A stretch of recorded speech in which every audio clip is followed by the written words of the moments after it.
Good morning everyone! My name is Carta Melbobier Sugi from BT Garment 3A and today is gagawa tayo ng finish activity.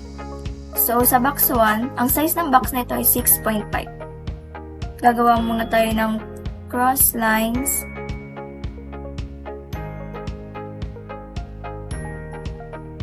at lines sa gitna.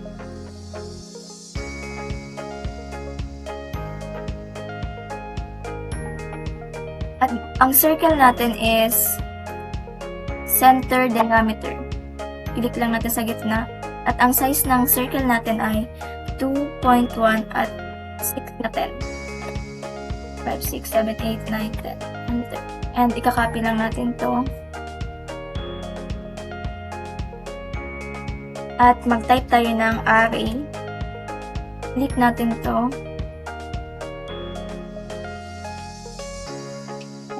Gagawa tayo ng circle which is ang size ay 6.5. Type 6.5, enter. At sa pangalawang box naman, gawa ulit tayo ng cross lines. Line sa gitna. At ang circle natin ay center diameter agad. Walang size to, so magtatansya lang tayo, pero dapat maliit lang. Copy. Ito yung drag. Copy ulit.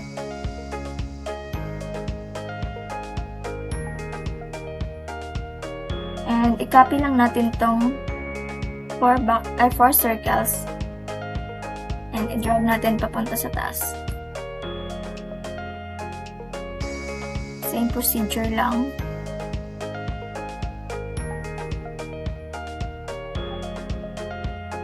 And i-select natin silang lahat. And mag-type tayo ng group. Enter. At i-select lang natin to. And enter. At saka natin siya i-scale. Type lang natin to. Scale. Sa gitna. And gagawa lang tayo ng circle again. Ang size ay 6.5. Yan. So, sa pangatlong box, gagawa lang ulit tayo ng line.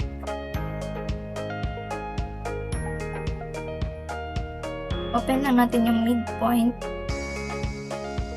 At line ulit. Kalahati lang. At type array. Select lang natin to. Color.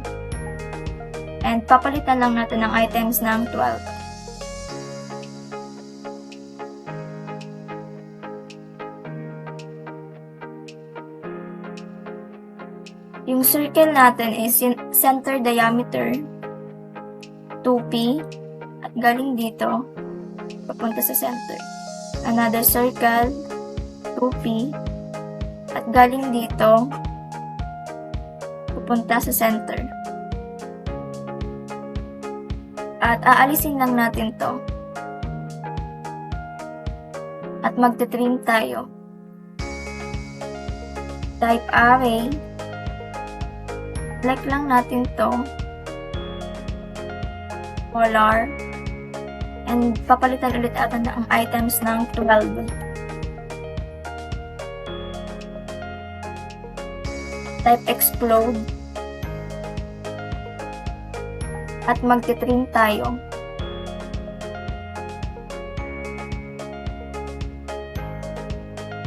I-zoom lang natin ng maigi.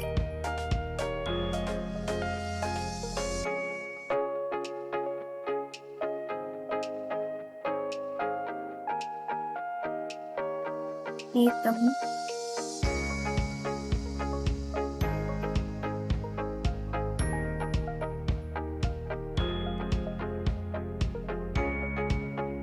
Dito.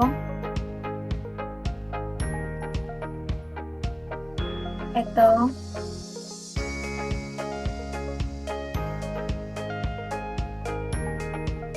Ito.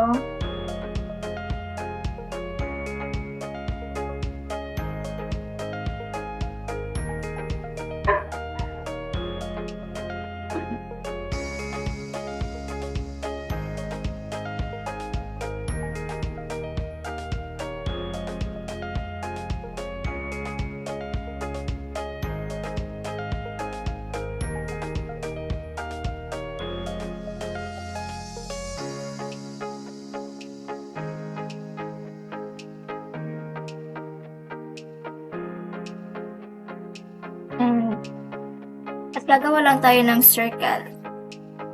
Ang size ay 6.5.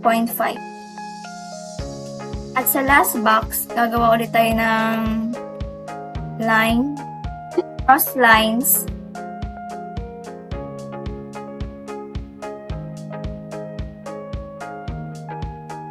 line sa gitna, and circle. Wala ulit itong size. So, copy.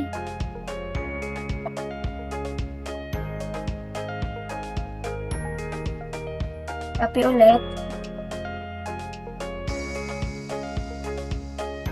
Select lang natin yung box, ay yung circle. And copy.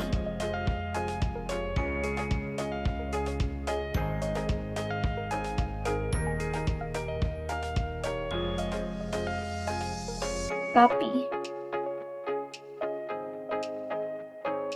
Select. Scale. Gagamit tayo ng scale. And gagawa ulit tayo ng circle. 6.5. And aalisin na lang natin to.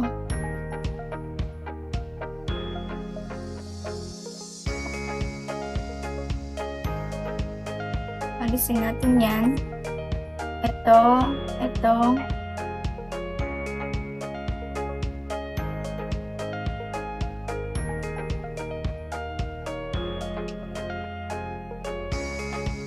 And yan ang magiging finished activity. Thank you. Bye-bye.